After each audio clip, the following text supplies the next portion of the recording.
People often talk about wanting to leave their mark on the world. Most of us achieve that in some small way, the stories that others might tell about us, the good moments and joy we helped others experience, maybe a habit or a tradition that will get carried on in our family for generations to come. Others, though, have made bigger marks. For example, it's honestly pretty difficult to imagine a world without the iPhone. Steve Jobs might not be with us today, but there are billions of examples out there that his vision impacted the world. And then there's Leo Baekeland, who invented a material in 1907 that he called Bakelights, kicking off the modern plastics industry that surrounds us all today. Or John J. Loud, who patented a writing tool in 1888 that has become something that all of us take for granted today, the ballpoint pen. But there are also darker marks.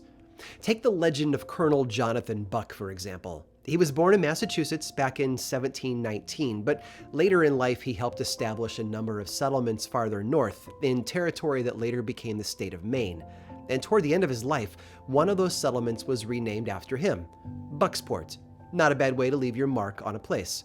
Before he passed away in 1795, though, it's rumored that he oversaw the burning of a local woman who had been labeled as a witch. She professed her innocence, though, and claimed that once the colonel was dead, she would place her mark on his grave.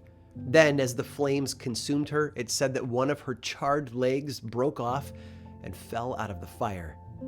Half a century later, the colonel's descendants finally erected a stone monument in his honor. And do you know what appeared on the surface of that stone shortly afterward?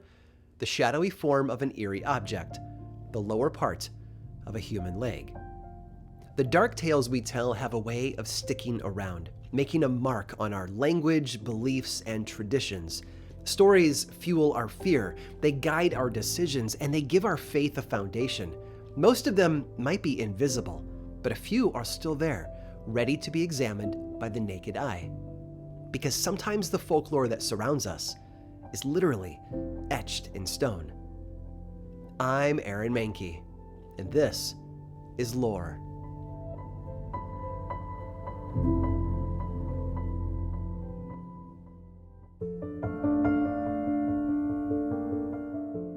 She was the goddess of healing and motherhood to the ancient Egyptians. They saw her as the divine mother to the pharaoh and called on her for help when they needed healing and protection. And if Herodotus was correct, she left her footprints literally all over the ancient world. In the little Greek village of Maroneia, for example, people thousands of years ago started revering a large oversized footprint that was thought to be Isis. And she's not alone. There's a rock beside a river in the region that was once known as Scythia, along the northern shore of the Black Sea, that's supposed to have a footprint from Heracles, the Greek version of Hercules. And right beside it is another smaller print. This one, they say, was created by Dionysus. There's a technical term for features like this, if you're curious. Geologists call them petrosomatographs, and they are almost always images of body parts embedded in stone. Some examples were very clearly carved by human hands, but others are just thought to be natural shapes that folks have pushed their own vision onto. Either way, these shapes have taken on a lot of significance over the years. One of the biggest examples are the footprints of Jesus. They are said to be the last steps that he ever took on earth before his ascension into heaven. Today, the right foot can be found at the Chapel of the Ascension on the Mount of Olives in Jerusalem, and the left one has been taken to be kept in the mosque on Temple Mount. But Jesus isn't the only one leaving tracks for us to follow. Legend says that the footprints found in a cave in Monte Gargano, Italy, were left there by none other than the Archangel Michael. And in Ireland, there are depressions in a number of stones that are rumored to have been left by various saints, people like St. Patrick, who created them when they knelt to pray. Some folks even believe that the water that collects in those depressions has healing properties. Outside the world of Christianity, the belief is just as strong. In Islamic tradition, the Prophet Muhammad left behind a number of footprints of his own. There are long-standing beliefs that wherever his feet touched the stone, impressions were left behind. One of those prints is located within the Dome of the Rock in Jerusalem, but there are others too, in places like Cairo and Istanbul. And it's really fascinating to think about the magic of these features. I can almost feel the cold rock, with those edges worn smooth by the centuries of hands and feet that have been rubbed all over them. like a sculpture in reverse almost, but with so much more power and significance, all because of the stories attached to them. Of course, there are others too. There are footprints all over Asia that are associated with the Buddha, known traditionally as Buddhapada. Now, to be fair, a good number of them are man-made, sometimes decorated with a dharma wheel at the center of the soul. Some of them bear inscriptions, and many of them are painted. Within Hinduism, there are revered footprints said to have been created by Vishnu, Shiva, Rama, and Krishna. And across the world in North America, the indigenous people of South Dakota have their own sacred image in stone. And although it's in a museum today to keep it safe from vandalism, it once sat out under the sun for all to see. It's called Medicine Rock. It measures 16 feet long by 8 feet wide. To a geologist, it's just 40 tons of granite, but the Sioux tells stories of how the print that's visible on it was put there by the Great Spirit. At the very least, it was carved or refined by someone who clearly wanted to attach a physical sign to a spiritual truth, and the stories have stuck around ever since. So there you have it. A grand tour of the world with our eyes pointed downward, checking the rocks for the telltale signs of the divine. And you have to admit that there's something powerful about seeing the shape of a hand or a foot in a material as ancient and permanent as stone. It's no wonder that so many of them have attracted such a rich tapestry of folklore to go along with them. But not all of the stories are those of reverence and devotion. In fact, there are some rocky footprints out there that hint at a darker world. They always come with tales of shadows and danger, and are thought to be physical proof of the father of evil, the footprints of the devil.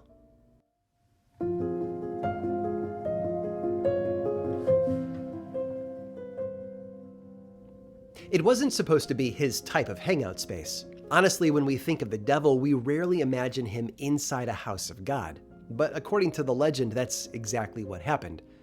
It all started in Munich, Germany, back in 1468, with the construction of the Frauenkirche, a sort of modern nickname for a late Gothic church called the Cathedral of Our Dear Lady. That was the year the architect, Georg von Halbsbach, realized that his vision and the city's budget weren't in alignment, and as the story goes, he accepted a loan from a very unlikely party. In some ways, it's that age-old deal with the devil sort of folklore. Desperate old von Halsbach took the devil's money, but that money came with strings. The cathedral had to be dark with no windows to speak of. I mean, he is the Lord of Darkness after all, right? And von Halsbach seemed to have complied too. So when the church was finished, the devil asked for a tour, which seemed to be going fine until he stepped around one of the massive columns to discover windows, almost as if they'd been hidden by the architecture. And wouldn't you know it, the devil lost his mind and stomped on the floor so hard that he left a blackened footprint behind. Far from Germany, on the other side of the Atlantic, one North Carolina community has their own version of the devil's footprint in stone. Bath is actually the oldest incorporated town in the entire state, having been established back in 1705. And for a while, it was legendary for playing host to an entirely different devil, the infamous pirate Blackbeard. In 1765, a popular Great Awakening preacher passed through.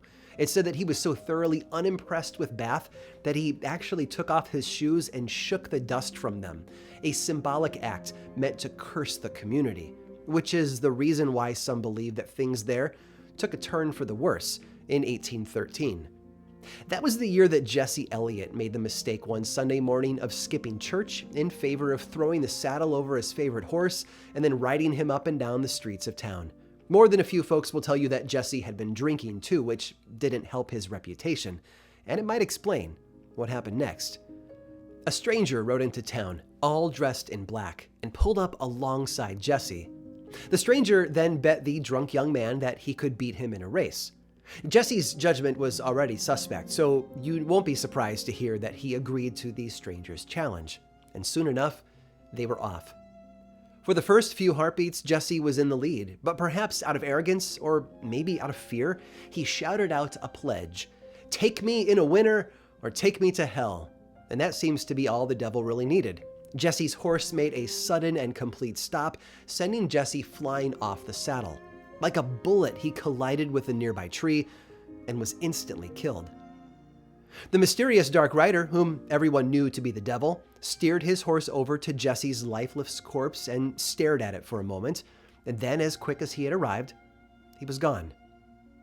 Now, a lot of stories have popped up over the years concerning that tragic event. Some say that you can still see bits of Jesse's hair on the stump of the original tree. Others claim that they've seen Jesse's ghost hovering around at the scene of his death. But most of the tales center on the hoofprints. In some tales, they belong to Jesse's horse, but in most of them, they're created by the devil. They are described as round depressions in the rock, around 5 inches deep and up to 10 inches wide. And the biggest clue that they were formed by the devil? Apparently, animals refuse to eat any food that rests inside them. One last story. Back across the Atlantic in the southwestern part of England is the county of Devon. It's one of the more sparsely populated areas of the country, pretty rural in comparison to others. But for a while back in the winter of 1855, it felt far too crowded. It started one night in February of that year. Snow had been falling off and on since January, and the world seemed covered in white. In fact, it would continue to snow well into March, and many of the rivers across the countryside would freeze over. Folks, as you can imagine, were getting a bit stir-crazy inside. But on February 9th, people stepped outside to feed their animals and discovered hoof prints all over their properties. After investigating them, 2 unusual things were discovered. First, the tracks often continued up walls and over roofs, sometimes even leaping over tall haystacks. And second, they were in pairs like a human. In other words, they were made by a creature with 2 legs and hooves. And yes, I'm cheating here. These were temporary footprints left in the snow rather than in stone, which means that we can't stand over them today and examine their contours. But for the people in Devon back in 1855, they were as good as, and their appearance sparked a panic. Farmers everywhere began to follow the tracks. One man claimed to have even found strange white objects that were the size of grapes that they assumed were the devil's droppings, and many of the prints were cloven, just one more detail, adding to the overall belief that the devil was to blame. Pretty soon, the entire countryside was convinced that Satan himself had paid them a visit. Folks were so convinced that this was the truth that one local minister, a Reverend G.M. Musgrave, preached to his congregation that it was simply an escaped kangaroo. An explanation, by the way, that he did not himself actually believe. He just preferred it to the idea that the devil had been allowed to show up on his watch. In the end, no one could offer an answer to the riddle, and as spring melted the snow, any last bits of evidence slowly faded away. Today, all that's left are the stories, memories of a fear that gripped the countryside, and reminders of what it is that we truly dread, that the devil might walk among us.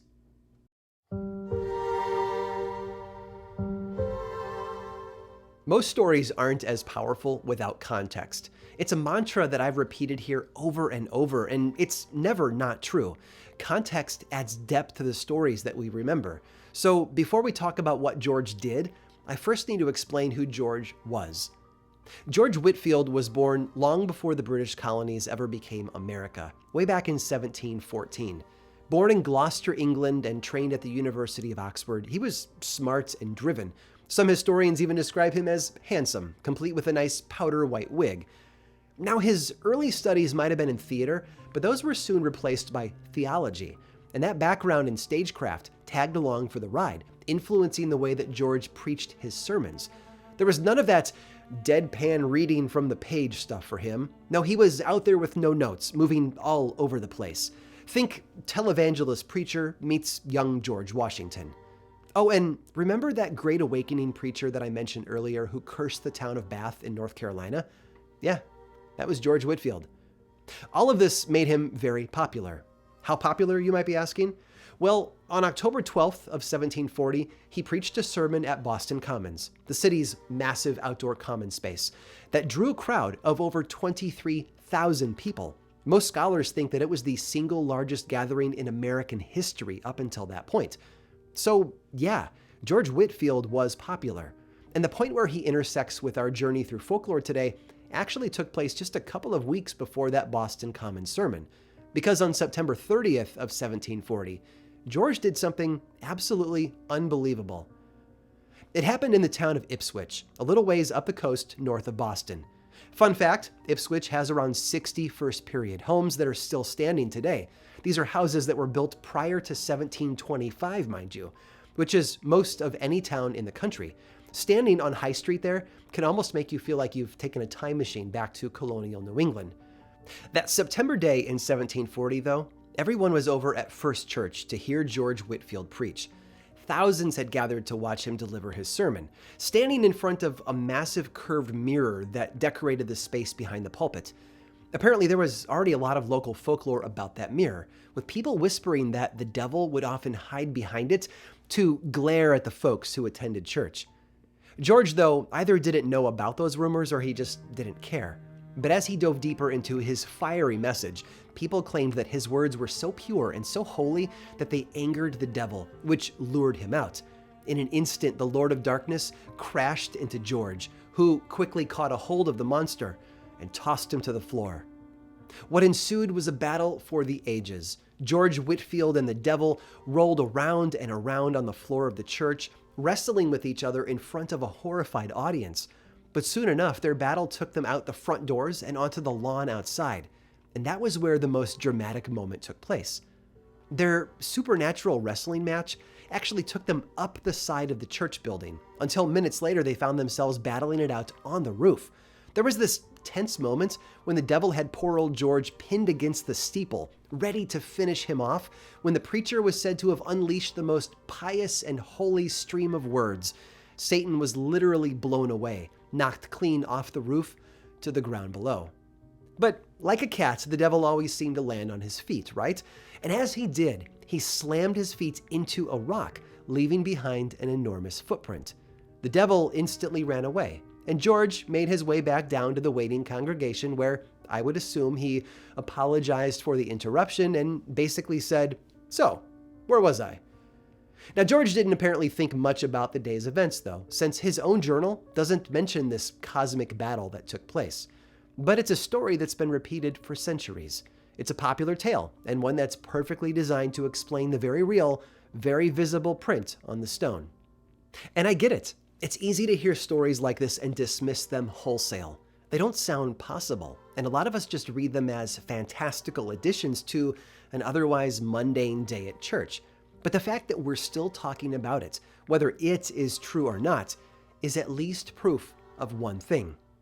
Some folklore will always stick around, like footprints frozen in time.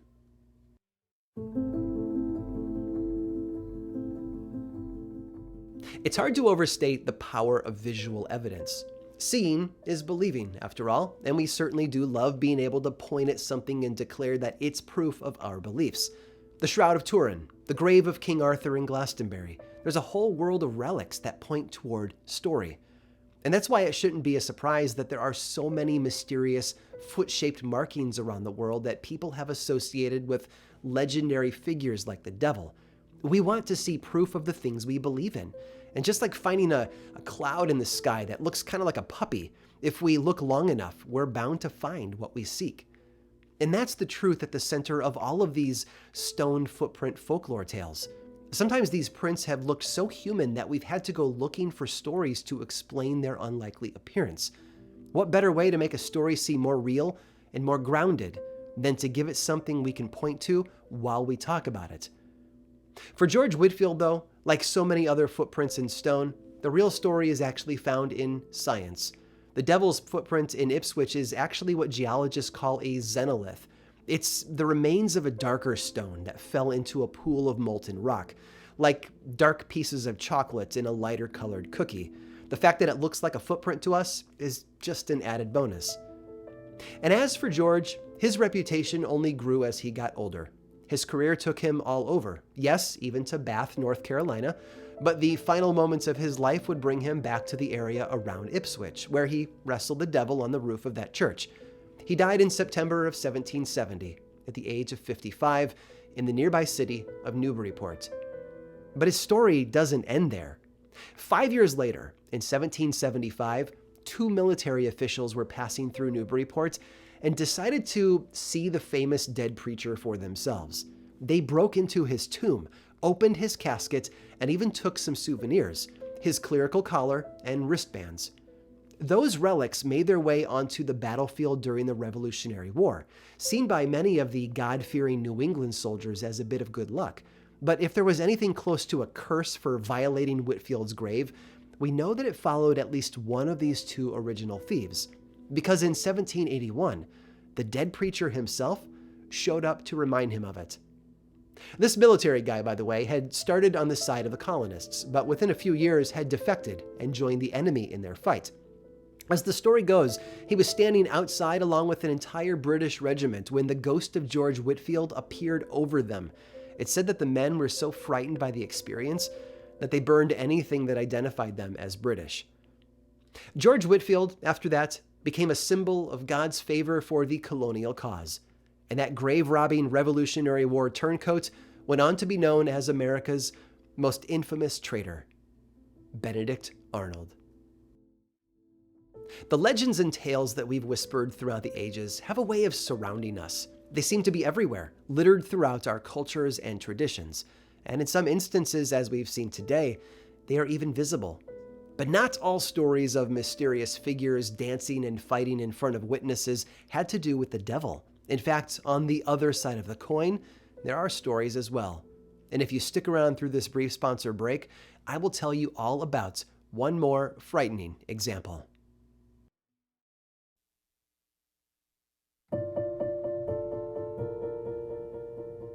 Back in North Carolina, there is more to see than just the stump of the tree where Jesse Elliott died in front of the devil and the hoof print in the rock nearby. In the southwestern part of the state, there's another rock that needs to be seen, only this one is much larger. It's known as Chimney Rock, a massive 315-foot tall granite outcropping that rises above the surrounding woodland. Today, it's part of Chimney Rock State Park, located in, you guessed it, the village of Chimney Rock. Clearly, it's an important thing to a lot of people. And one reason why is a series of events that took place there back in the summer of 1806. On July 31st, an 8-year-old girl named Elizabeth Reeves came home and told her brother that she had just spotted a man standing on top of Chimney Rock, a place that the local indigenous people had long pointed at as the home of some mysterious little people. So her brother, 11-year-old Morgan, followed her into the woods to go see for himself. But there wasn't a man standing on top of the rock. There were thousands. They were in all shapes and sizes, from infants to adults, men and women, some standing and some actually flying over the outcropping. And according to the Reeves children, these figures all seemed to glow with a brilliant light. The kids did what I think any reasonable person would have done in their shoes. They screamed. Hearing what sounded like distress, their older sister Polly and their mother Patsy, along with a few others, all headed out to see what had happened. One of those witnesses was a neighbor named Robert Searcy, who later spoke to a local newspaper reporter. The article described a very numerous crowd of beings resembling the human species. It then went on to explain how they were all clad with brilliant white raiment, but he could not describe any form of their garment. They appeared to rise off the mountain south of said rock and about as high, and collected about the top of Chimney Rock. And here's the thing. This evening of angelic beings who flew and shimmered all around Chimney Rock, it wasn't the last unusual thing to happen there. Just 5 years later, in 1811, more unexplained phenomena took place, this time in a slightly different shape. Witnesses claimed that a whole host of angelic warriors gathered in the sky above Chimney Rock, cosmic soldiers mounted on horseback. In fact, it seems that there were two distinct forces, and they were slowly moving toward each other, as if battle were about to begin. And this took place more than once. The first evening drew a handful of witnesses, but over the following 4 days, more and more people gathered to watch the battle unfold. Each evening, the angelic armies drew a little bit closer than the day before, until finally on the 5th night, they collided in the sky. According to those who watched, the two armies fought each other for over 10 minutes. All of the expected sounds of battle, the clashing of sword against shield, the screams of pain from the wounded, the cries to charge or retreat, all of it could be heard down below, among the locals who gathered to watch. And then, both glowing armies vanished, leaving Chimney Rock in darkness. As you might imagine, the people who had witnessed these incredible events were curious. And so they formed a delegation to travel up to the top of the outcropping and look for evidence. But as far as the stories tell us, they only found exactly what you and I might expect. Absolutely nothing.